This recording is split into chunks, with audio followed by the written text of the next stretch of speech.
देश की राजधानी दिल्ली में 16 दिसंबर 2012 की सर्द अंधेरी रात में एक ऐसी वारदात को अंजाम दिया गया था जिसे सुनकर आज भी लोगों की रूह कांप जाती है और आंखें आंसुओं से भीग जाती हैं।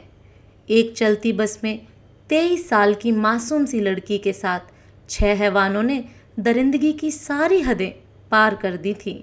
हम निर्भया केस की बात कर रहे हैं। संभव है कि आपने भी अब तक निर्भया केस के बारे में बहुत कुछ पढ़ा और सुना होगा, लेकिन हम आपको इस केस की कुछ ऐसी बारीकियां बताएंगे जिनके बारे में शायद आपने अब तक नहीं सुना होगा। इसके अलावा हम आपको यह भी बताएंगे कि निर्भया का जिंदा छोड़ा गया दरिंदा आखिर कहां और किस हालत में है। हम आपको निर्भया के एकमात्र जिंदा बचे नाबालिग दरिंदे को 10,000 और सिलाई मशीन देने के पीछे की भी पूरी कहानी बताएंगे, तो वीडियो में अंत तक जरूर बने रहिए।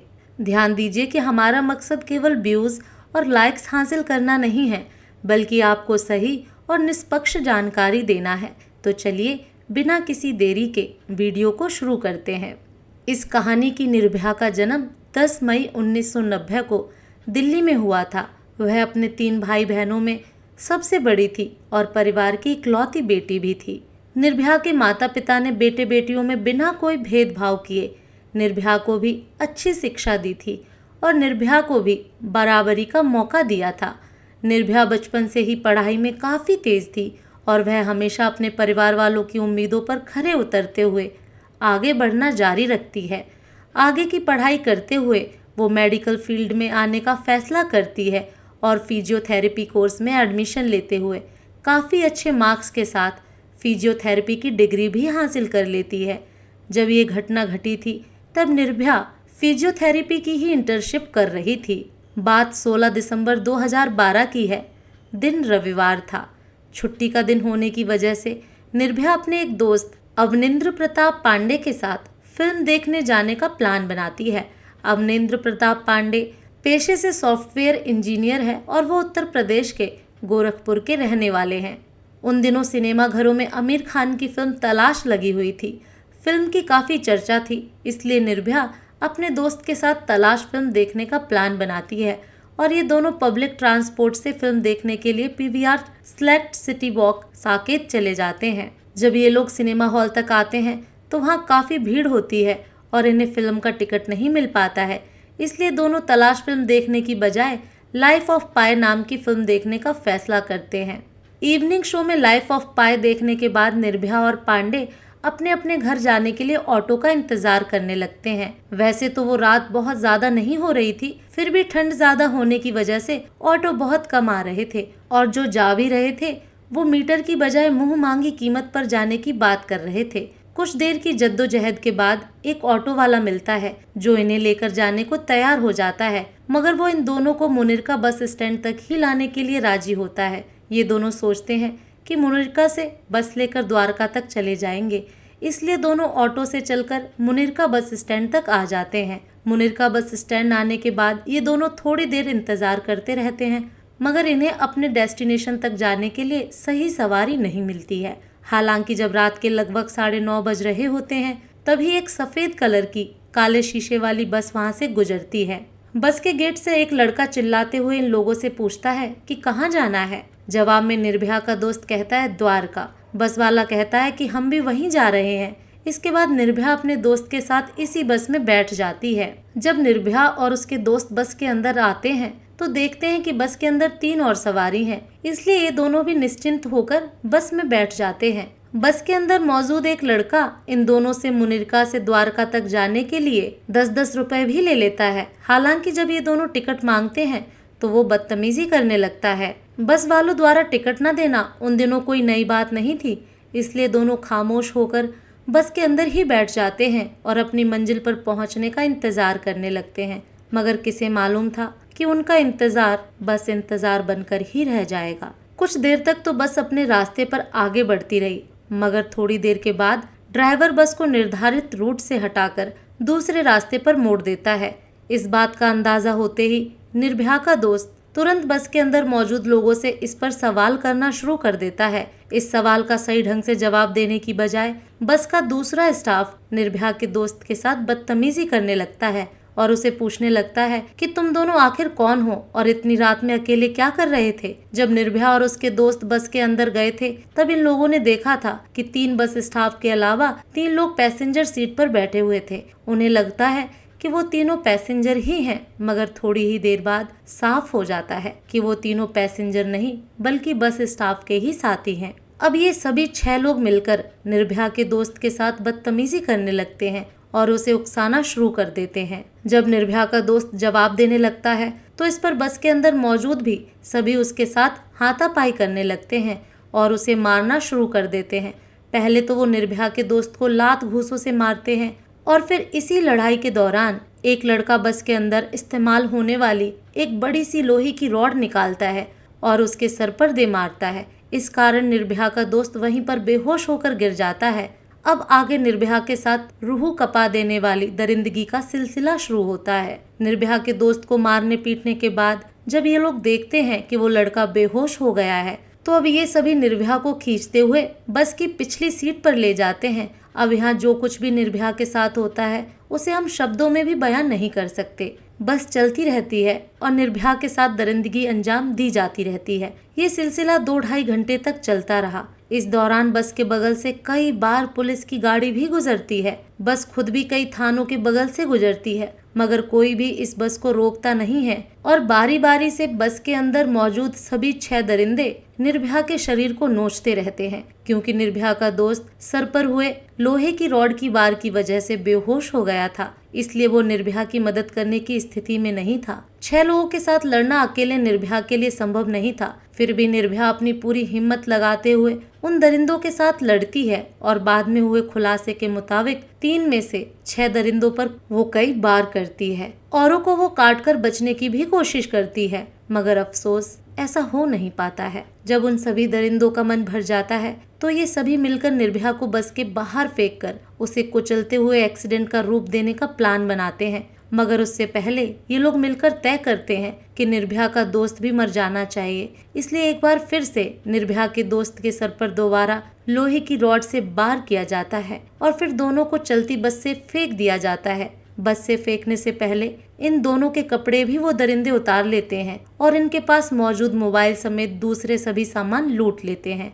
अभी रात के लगभग 11 बज रहे थे। बस के अंदर मौजूद दरिंदों ने निर्भया के दोस्त की जान लेने की पूरी कोशिश की थी, मगर वो उसकी जान नहीं ले पाते हैं। इस कारणवश से फेंके जाने के बाद निर्भया का वही दोस्त कुछ होश में आने के बाद लोगों से मदद की गुहार लगाने लगता है, मगर काफी लोग उसे नजरअंदाज करके निकल जाते हैं। हालांकि एक अनजान व्यक्ति इन दोनों को बुरी हालत में देखकर पुलिस को फोन करता है और थोड़ी ही देर बाद पुलिस की एक टीम भी वहां पहुंच जाती है और तुरंत दोनों को सफदरगंज अस्पताल में भर्ती करवाया जाता है।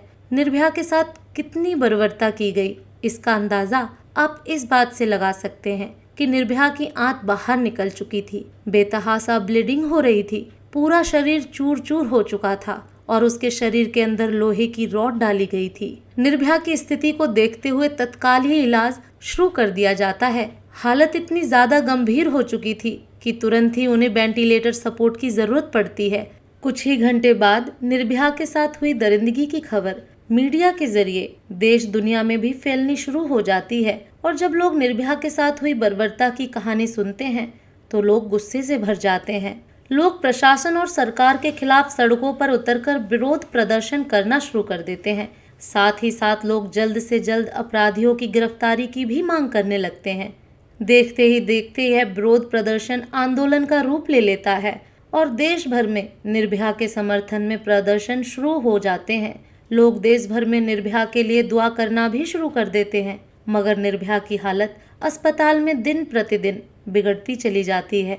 यहाँ तक कि 16 दिसंबर 2012 से लेकर 19 दिसंबर 2012 के बीच निर्भया की एक के बाद एक 5 सर्जरी करनी पड़ती हैं। लाख कोशिशों के बावजूद निर्भया की स्थिति बिगड़ती ही चली जाती है। इस कारण 21 दिसंबर को भारत की ओर से देश के टॉप मोस्ट डॉक्टर की एक कमेटी बनाई जाती है और सरकारी खर्चे पर निर्भया को बेस्ट मेडिकल ट्रीटमेंट देने को कहा जाता है। इसके बावजूद निर्भया की स्थिति नहीं सुधरती है, बल्कि उसके शरीर का तापमान बढ़कर 102 से 103 डिग्री फ़ारेनहाइट तक चला जाता है। यहाँ तक कि इन्फेक्शन भी बुरी तरीके से बढ़ जाता है।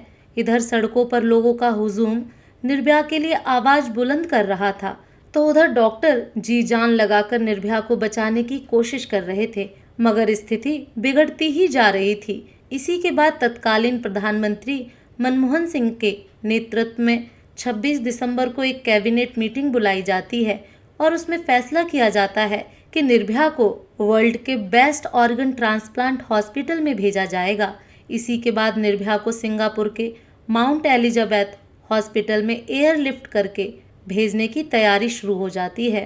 फाइनली 27 दिसंबर को निर्भया सिंगापुर के माउंट एलिजाबेथ हॉस्पिटल में पहुंच जाती है और वहां उसका इलाज शुरू हो जाता है। मगर यहाँ आते ही निर्भया की हालत और भी ज्यादा बिगड़ जाती है और 29 दिसंबर को स्थानीय समय अनुसार सुबह के 4:45 पर निर्भया इस दुनिया को छोड़कर हमेशा हमेशा के लिए चली जाती है।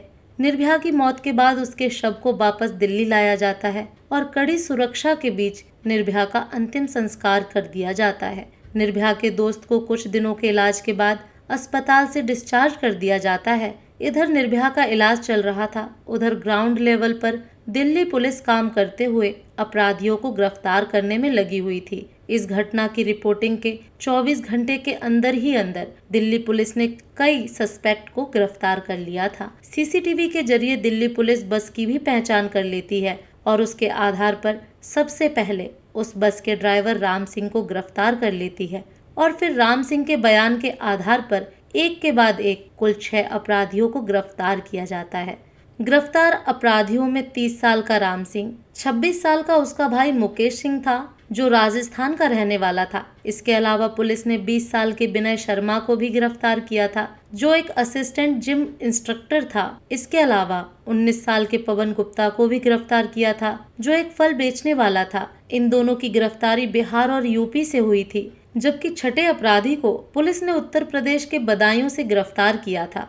शुरू में इस अपराधी का नाम पब्लिक में नहीं बताया गया था क्योंकि वह गिरफ्तारी के समय 17 साल और कुछ महीने का था और कानूनी हिसाब से वो एक नाबालिग था, इसलिए उसकी पहचान गुप्त रखी जाती है। हालांकि बाद में खुलासा होता है कि इस नाबालिग का नाम मोहम्मद अफरोज था।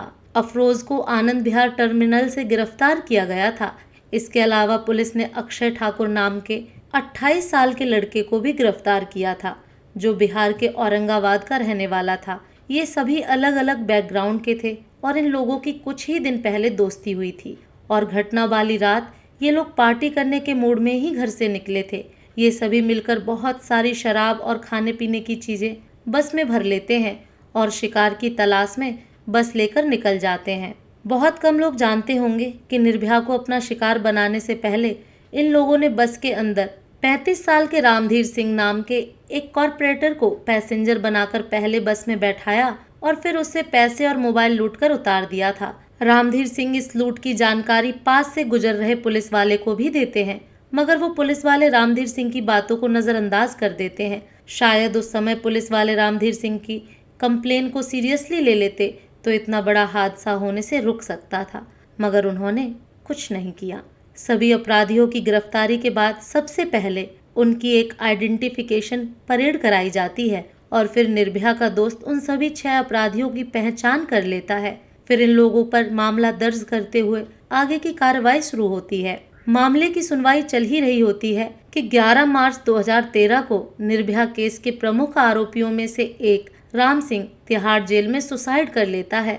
इसके अलावा 1 सितंबर 2013 को इस केस के नाबालिग आरोपी को जुवेनाइल जस्टिस बोर्ड द्वारा मात्र 3 साल की सजा के तौर पर सुधार गृह भेज दिया जाता है, जबकि बाकी बचे 4 अपराधियों पर बलात्कार और हत्या समेत कई गंभीर धाराओं के तहत मामला चलता है और फाइनली 13 सितंबर को फास्ट ट्रैक कोर्ट द्वारा उन सभी चारों को मौत की सजा सुना दी जाती है। ये सभी अपराधी मौत की सजा के खिलाफ दिल्ली हाई कोर्ट में अपील करते हैं, जहां 13 मार्च 2014 को दिल्ली हाई कोर्ट द्वारा भी निचली अदालत के फैसले को सही ठहराते हुए उनकी फांसी की सजा को बरकरार रखा जाता है। इसके बाद ये सभी सुप्रीम कोर्ट का रुख करते हैं। सुप्रीम कोर्ट द्वारा भी 5 मई 2017 को फांसी की सजा को बरकरार रखा जाता है। इसके बावजूद ये अपराधी एक के बाद एक अपने सभी विकल्प का इस्तेमाल करते हुए बचने की पूरी कोशिश करते हैं, मगर सुप्रीम कोर्ट के बाद प्रेसिडेंट द्वारा भी इनकी पिटीशन रिजेक्ट कर दी जाती है और फाइनली सभी कानूनी दरवाजे बंद होने के बाद चारों अपराधियों को 20 मार्च 2020 को सुबह के 5:30 बजे तिहाड़ जेल में फांसी दे दी जाती है। मेडिकल टीम द्वारा 6 बजे सभी को मृत घोषित कर दिया जाता है। निर्भया के 4 अपराधियों को तो फांसी की सजा हो गई थी, जबकि एक ने खुद ही आत्महत्या कर ली थी। फिर एक का क्या हुआ? जैसा कि थोड़ी देर पहले हमने बताया, इस केस का एक आरोपी इस अपराध को अंजाम देते समय नाबालिग था। इस कारण उसे सिर्फ 3 साल की सजा हुई और उसे सुधार गृह भेज दिया गया। मीडिया रिपोर्ट्स के मुताबिक इस नाबालिग अपराधी का नाम मोहम्मद अफरोज था। 3 साल की सजा पूरी करने के बाद अफरोज को सुधार गृह से निकालकर बेहद ही गुपचुप तरीके से नई जगह पर भेज दिया जाता है।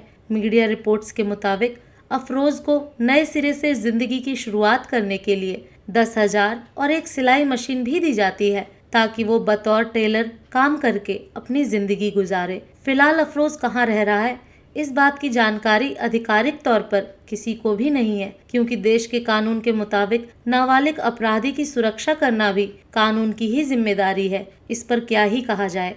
एक दावा यह भी किया जाता है कि दिल्ली सरकार ने अपनी तरफ से अफरोज को 10,000 और सिलाई मशीन दी थी, जबकि इसके पीछे की सच्चाई भी जानना जरूरी है। दरअसल juvenile justice care and protection of children act 2014 के मुताबिक जब भी कोई नाबालिग अपराधी अपनी सजा पूरी करके बाहर आता है तो उसके पुनर्वास की व्यवस्था करना राज्य सरकार की जिम्मेदारी है।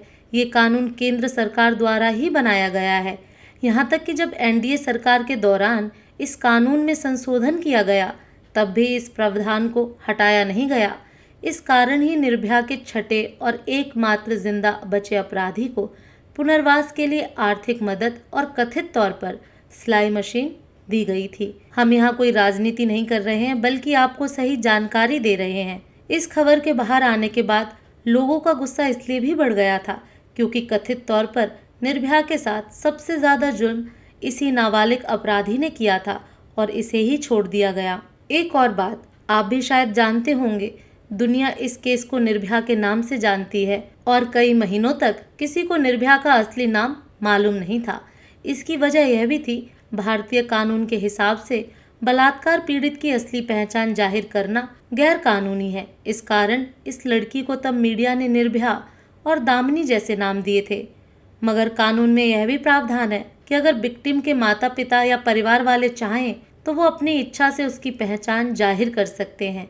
इसी कानून का हवाला देते हुए निर्भया के परिवार वालों ने मीडिया में बयान दिया कि उनकी बेटी ने ऐसा कुछ नहीं किया है जिससे उसकी पहचान छिपानी पड़े, बल्कि हमारी बेटी ने जिस बहादुरी से दरिंदों से मुकाबला किया उस पर तो हमें गर्व है।